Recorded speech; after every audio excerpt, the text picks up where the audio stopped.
continúa la doctora Mabel Mateo, es doctora en letras, especializada en lingüística de la Facultad de Filosofía y Letras de la Universidad de Buenos Aires, es profesora de gramática y de fonología y morfología en la Facultad de Filosofía y Letras de la UBA, en la que también ha dictado numerosos cursos y seminarios y donde ha sido designada como profesora de gramática española para la maestría en análisis del discurso. Es además profesora titular de lingüística de la Facultad de Filosofía, Historia y Letras de la Universidad de El Salvador y profesora de lexicología, lexicografía y terminología en la Diplomatura en Ciencias del Lenguaje del Instituto Superior del Profesorado, Dr. Joaquín González.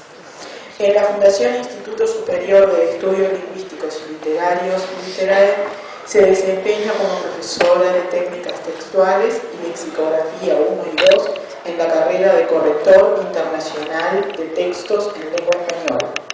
Dirige numerosos proyectos de investigación sobre léxico y aprendizaje y ha publicado obras en la Argentina y en el exterior. En 1999 recibió el premio Alfal de la Asociación de Lingüística y Filología de América Latina a la mejor ponencia leída en el Congreso de la Asociación realizado ese año en Chile. Ha tenido el honor de ser elegida vicepresidenta de la Asociación Argentina de Lingüística para el periodo 2010-2011 y presidenta de dicha asociación para 2012 y 2014. Muy bien.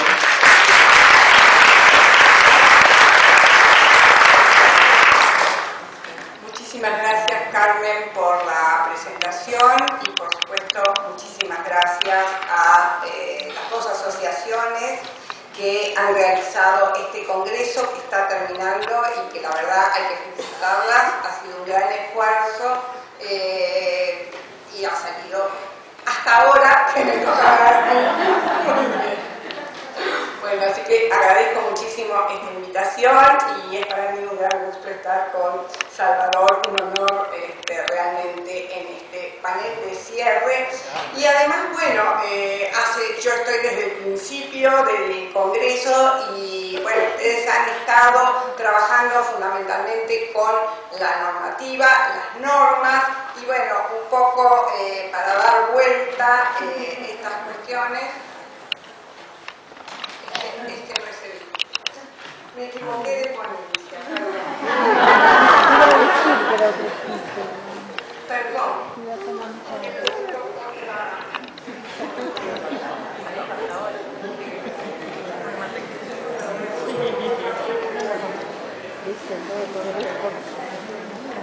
Predijo que iba a pasar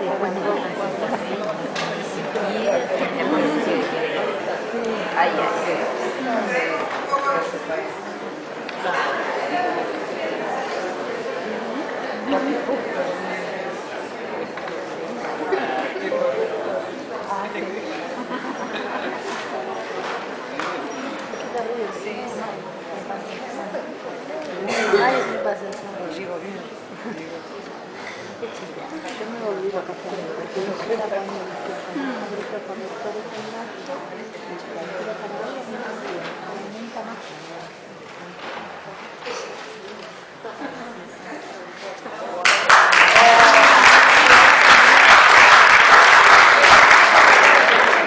Perdón, era del congreso anterior de correctores, pero como ven, no digo lo mismo. Bueno. Entonces la propuesta para este congreso es justamente tratar aquellos casos de transgresión a la norma, un poco como dice, como se ve en la flecha del dibujito, ¿no? Ir en contrario de la norma y un poco vamos a debatir en el cierre estos conceptos. Transgresión es una palabra que viene al español, según el diccionario etimológico de Corominas, ya formada del latín a partir del verbo transgredior, y esta palabra, formada por la preposición trans y el verbo gradior, indica atravesar, ir o marchar más allá, del otro lado. Por lo tanto, nos está instaurando una especie de metáfora conceptual en relación con el camino, es decir, atravesamos a partir de un lugar para llegar a otro punto. Y en relación con la lengua, este atravesar, esta transgresión, supone como punto de partida las formas aceptadas y como llegada otras formas diferentes que, según la postura que adoptemos, van a ser consideradas como no aceptadas y por lo tanto incorrectas, o bien solo como diferentes, como alternantes, es decir, variantes estilísticas posibles y aceptables según sus contextos de aparición. Bueno, en principio la aclaración es que estas transgresiones o variaciones de la norma, según en la postura en que nos coloquemos, nunca van a tener que ver con las denominadas reglas constitutivas de la lengua, que son las lenguas internas y que justamente no pueden ser violadas porque el resultado sería una estructura mal formada, que ningún hablante naturalmente diría algo como boy good en inglés, en lugar de good boy, o para el español lo quiero para yo en lugar de lo quiero para mí. Estas serían violaciones imposibles. En realidad las transgresiones o variaciones se dan respecto de las normas con las que ustedes como correctores están familiarizados y sobre las que han estado trabajando en estos días del Congreso, que responden a imposiciones externas a la propia lengua. Por ejemplo, cuando nos aconsejan el calor y no la calor, o había tormentas y no habían tormentas. Estas normas entonces aconsejan el uso de formas consideradas más prestigiosas y desaconsejan otras, por lo general más populares o propias de grupos con menor nivel de escolarización. Se basan, y esto es muy importante, en criterios sociales, históricos, estéticos, educativos, geográficos o políticos, es decir, ajenos a la propia estructura de la lengua. Y lo que es muy importante es que, como todos sabemos, a lo largo de los siglos o en diferentes lugares, estas normas y estos criterios varían. Por ejemplo, acabo de decir que la norma aconseja había tormenta en vez de había, y sin embargo en un texto reciente, una novela del puertorriqueño Eduardo Lalo, Historia de Yuqué, leemos: entre la vegetación baja, aledaña a la costa, habían árboles enormes de formas grotescas para los que no tenían nombres. Bueno, entonces son un poco estas transgresiones, como las brujas, que las hay. Sabemos que en la lengua, entonces, en todos los lugares o en diferentes épocas o en distintos estilos, vamos a encontrar variación, y ese es un poco el tema de esta exposición. Me voy a ocupar de examinar las modalidades, es decir, a qué formas afectan, de qué maneras, sus motivos, por qué se dan y bajo qué condiciones, y también los límites. Y voy a ejemplificar básicamente con el uso de algunas categorías morfológicas y en relación a las concordancias intersintagmáticas que se establecen. Entonces vamos a ver estos modos de transgredir. Y voy a partir de un artículo de Henry Plett acerca de la retórica. Este autor, en un trabajo que se editó en una colección publicada por Theun Van Dyck hace ya unos cuantos años, presentó un modelo de análisis para las figuras retóricas con diferentes niveles, y en el nivel semiosintáctico reconoció dos tipos de operaciones lingüísticas que forman las figuras retóricas: las que violan las normas y las que las refuerzan. En general estamos siempre más pendientes de la violación, pero también la violación a la norma se puede dar por refuerzo. Yo voy a aplicar estos conceptos a la transgresión que se da en el uso cotidiano de la lengua, no ya en relación con la figura retórica. La violación de la norma puede entenderse Por ejemplo, en aquellos casos en que los hablantes sienten que el contexto situacional o discursivo permite reponer lo no dicho, lo que lleva a eliminar algunas concordancias. Este es un caso que mencionó, que en el español de Buenos Aires está bastante extendido, lo mencionó ayer el doctor Moure. Le di un regalo a los chicos. Yo lo voy a retomar después, ahora vamos a presentar un poco los casos. La norma se puede violar por desplazamiento o cambio. ¿Qué entiendo por esto? Que se cambie el sentido o el valor que una forma recibe en el español general. Es decir, que se repiensa o se reformula el sistema. Por ejemplo, cuando en ciertas regiones de España se reinterpreta el sistema de caso, donde lo sabemos que se usa para objeto directo y le para indirecto, pero se usa le en le vi a Juan, por ejemplo, para referirse al objeto indirecto. Para el objeto directo, pero de persona, reservándose lo para el objeto directo de cosa. Hay una reformulación del sistema. Y también se puede transgredir la norma por refuerzo. En este caso, se vincula por lo general con las necesidades expresivas de los hablantes, que muchas veces buscan enfatizar un rasgo o categoría gramatical y por lo tanto insisten redundantemente en su expresión.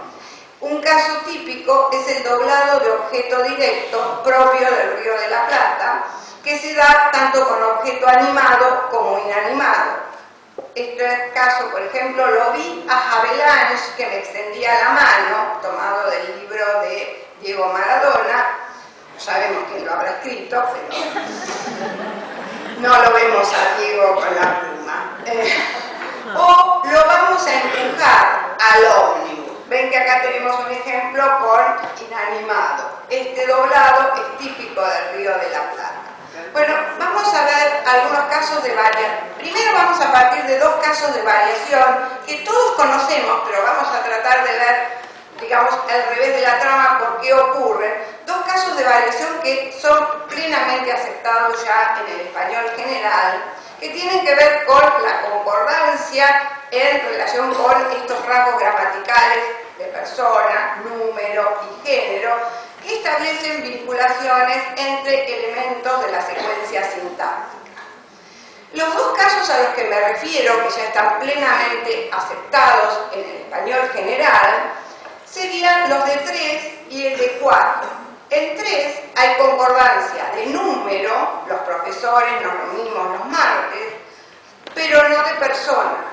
Y en 4, un equipo de 120 personas trabajan en reparar los daños de vaca muerta, tomados de la prensa escrita. Sucede lo contrario, ¿no es cierto? Hay concordancia de persona, pero no de número. Bueno, en realidad, con relación a 3, lo que podemos plantear es que lo que incide en este tipo de concordancia es el punto de vista o perspectiva desde la cual el hablante enfoca el evento. Por lo tanto, respecto de la categoría de persona, podemos reconocer una concordancia por defecto general en tercera persona plural, cuando ni el hablante ni el oyente forman parte del grupo referido por el sujeto, como cuando decimos, dijéramos, ellos, los profesores, se reúnen. En cambio, la otra la llamaríamos concordancia inclusiva y se da en primera o segunda persona plural, cuando el hablante se incluye a sí mismo en el grupo, como en el ejemplo que vimos en 3, o incluye al oyente, y esto solo lo podríamos ver en el español peninsular, los profesores os reunís, ¿no? Cuando entonces esa inclusión se da del hablante o del oyente en el grupo referido por el sujeto. Esta concordancia refuerza gramaticalmente esa idea de inclusión que quiere transmitir el hablante. En el segundo caso de 4, la palabra equipo pertenece al subtipo de los sustantivos colectivos, de la misma manera que los nombres de grupo, como serie o conjunto, o los de medida, como la mayoría mayoría o el 30%. En estos casos también tenemos una concordancia gramatical, un equipo de personas trabaja, que tiene en cuenta solamente el aspecto sintáctico, lo que lleva a que el verbo esté en singular como el núcleo formal del sujeto.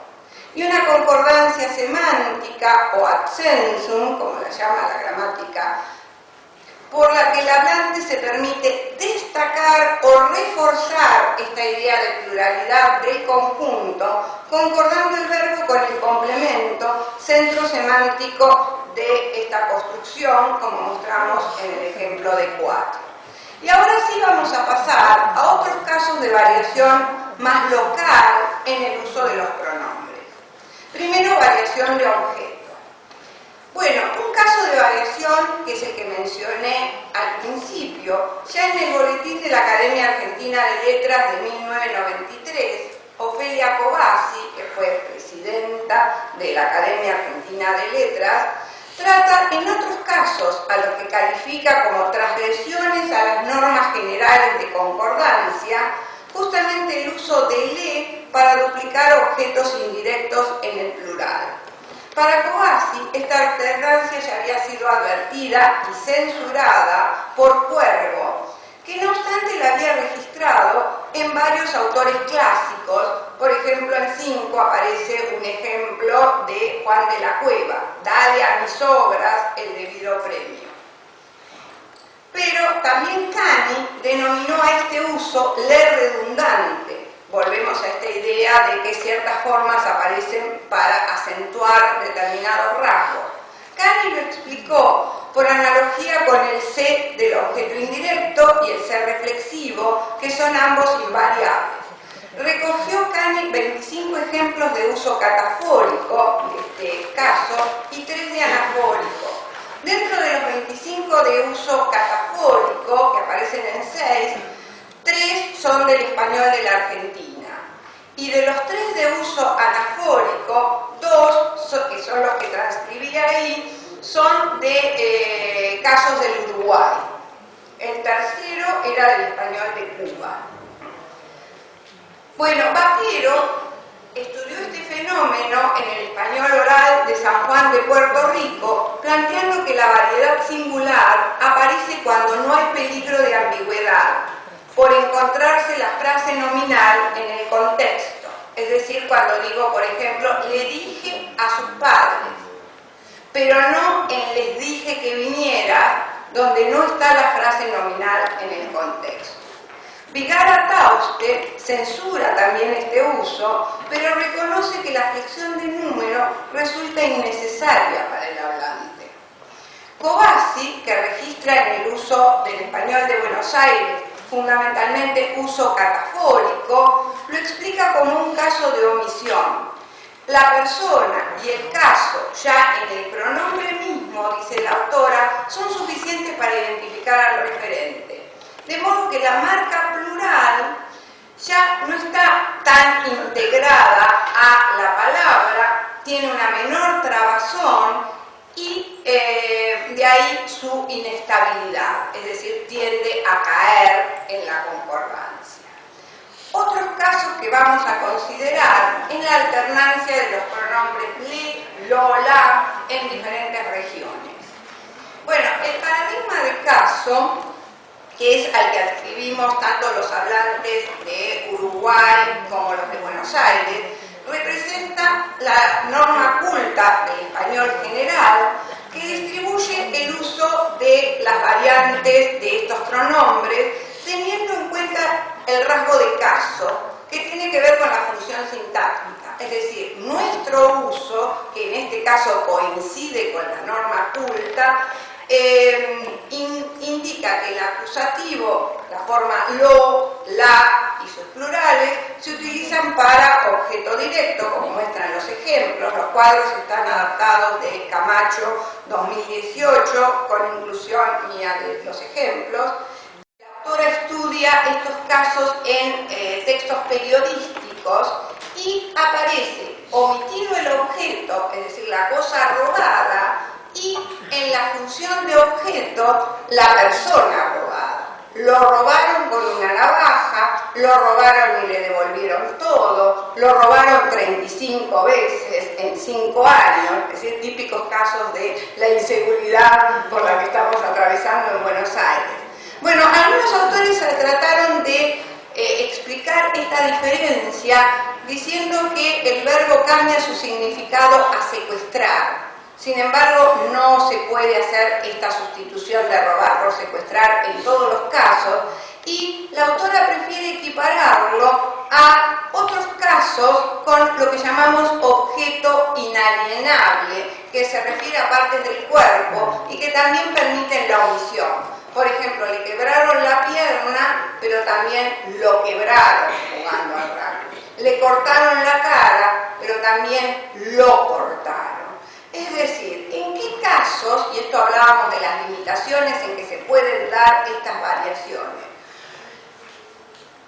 Vemos, yo tomé 2 ejemplos de los que ella analiza, que justamente lo aparece en el titular de la noticia y en el cuerpo aparece, diríamos, toda la estructura desplegada. Le robaron el dinero y le robó la billetera. Es decir, que tenemos 2 motivos. Por un lado, lo sintáctico semántico.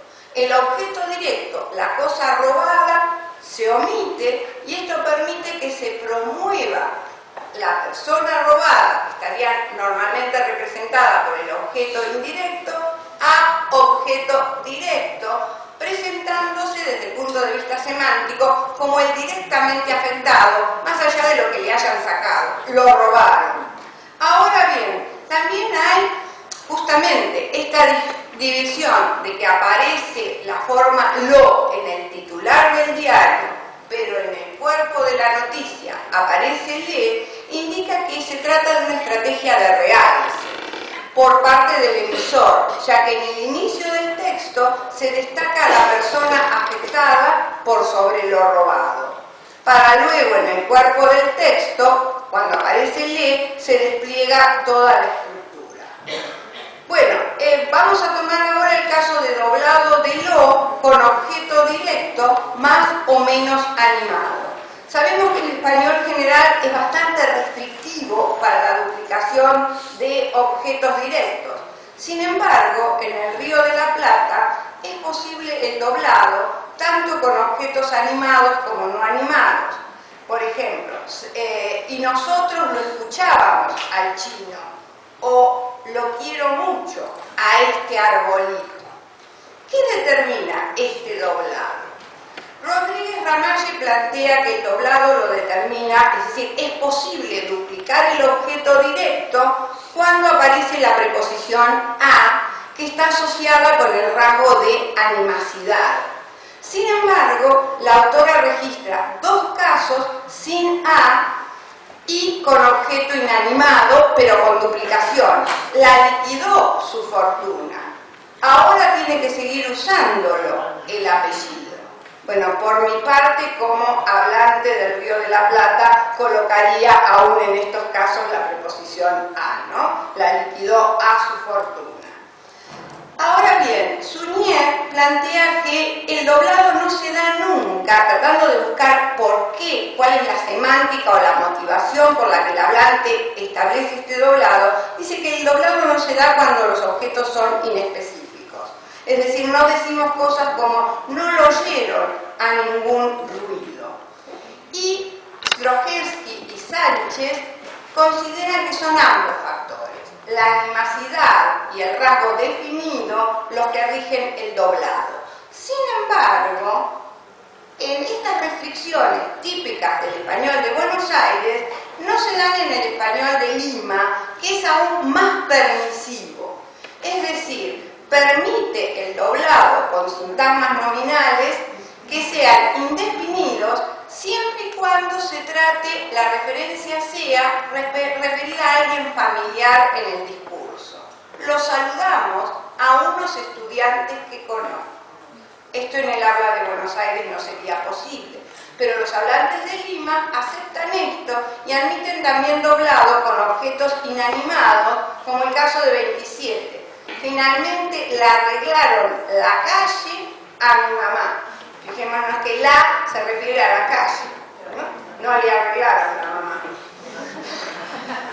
Para Rodríguez Ramalle y para Camacho, el español andino entonces es sumamente permisivo con respecto al doblado, porque lo permite tanto con objetos animados como no, específicos como no, y definidos o no definidos.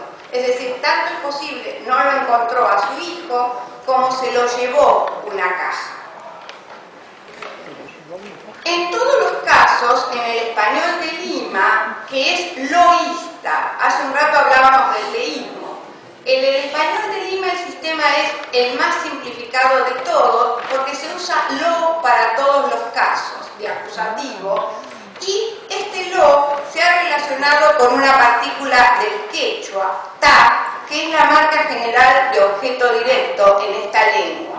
Es decir, que tendríamos un caso de refuerzo, pero en cierto sentido espurio, porque el hablante no le agrega algún significado o algún matiz comunicativo o semántico, sino que simplemente traslada al español algún rasgo de la otra lengua.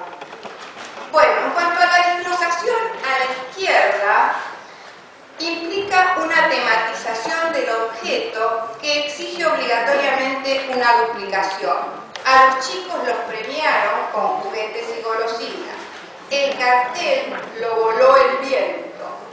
En la variedad porteña, como ya vengo diciendo, tanto el objeto animado como el no animado se utiliza a, este es un ejemplo muy reciente tomado del diario Clarín, donde aparece al petróleo, lo están sacando con bomba y luego lo van a reutilizar. Bueno, este uso ha sido censurado, obviamente, desde el siglo pasado, sin embargo, está sumamente extendido en el Río de la Plata y Dumitrescu y Silvia Corbalán, que lo han estudiado, le han adjudicado valores pragmáticos. Es decir, lo que estamos viendo es que todos estos, diríamos, transgresiones a la norma representan o transmiten algún contenido extra, diríamos, por parte del hablante. Dumitrescu habla respecto a la duplicación del objeto directo como valor pragmático de prominencia discursiva y Silva Corbalán habla de topicalidad. Esta doble marcación del objeto directo sería un caso entonces de transgresión por refuerzo que se da tanto con objeto directo antepuesto, como vimos en el caso de al petróleo lo están sacando, o pospuesto, como lo han rodeado a este caso de una espectacularidad que lleva a la sospecha. Bueno, Di Tullio plantea en un trabajo que le dedica a este caso de doblado, que ella el caso a la A la denomina la A inútil, y dice que estos elementos, obviamente redundantes o pleonásticos, ponen de manifiesto el valor discursivo. Vemos que los autores insisten en que estos elementos que son redundantes o diferentes implican que el hablante quiere transmitir algún rasgo extra. Entonces, el valor discursivo que se le asigna al complemento directo. Características semánticas, dice Di Tullio. Se usa cuando el referente es definido, específico, individuado, a menudo animado, y también características pragmáticas.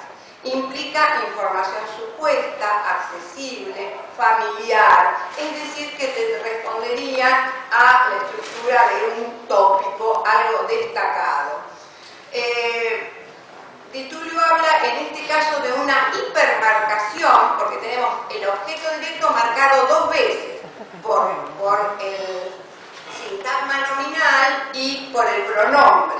Se usan dos recursos gramaticales para una misma función, pero en realidad, si por un lado, desde el punto estrictamente gramatical, esto es redundante, por otro lado, resultan, como dice Di Tullio, señales pragmáticamente eficaces, es decir, transmiten otro tipo de información. Y el último caso que vamos a tratar es de variación, pero no de objeto, sino de sujeto. Y se trata del uso de sujetos pronominales redundantes en ciertas regiones del español caribeño, o sea, de las zonas de Puerto Rico, Cuba, República Dominicana, algunas costas de Colombia, Venezuela y Centroamérica, donde se documenta. Nosotros sabemos que en español lo normal casi, salvo que queramos destacarlo o que introduzcamos un tópico nuevo en el discurso, el sujeto se puede omitir. Sin embargo, en el español de esta zona se insiste en apariencia redundantemente en el sujeto y encontramos oraciones como: cuando tú acabes, tú me avisas. Rodríguez Ramalle plantea que en esta variedad las marcas flexivas, o sea, la marcación de la persona en el verbo, como vemos, tú acabes, no tú acabes, se debilitan hasta no pronunciarse, de manera que esto provoca confusión y lleva a la reposición del sujeto.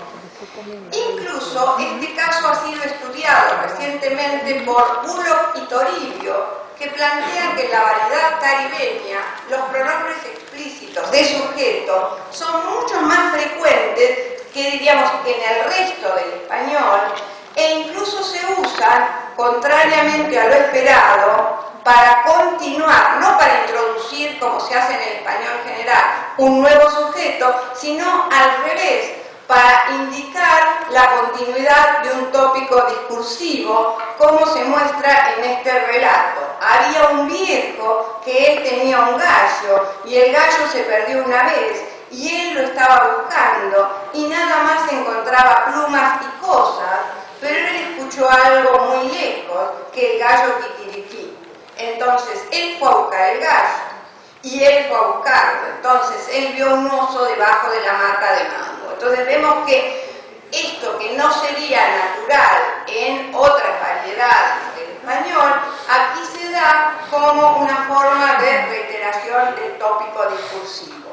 Además también el español caribeño plantea que la restricción que se da en el español general para que pronombres como él o ella no se refieran a cosas, en el español caribeño está mucho más relajada y entonces podemos tener casos como: pero yo no sé qué le pasó, se refiere a la camioneta, porque ella, y ella es la camioneta, tiene gasolina y ella estaba caminando bien. Qué bueno.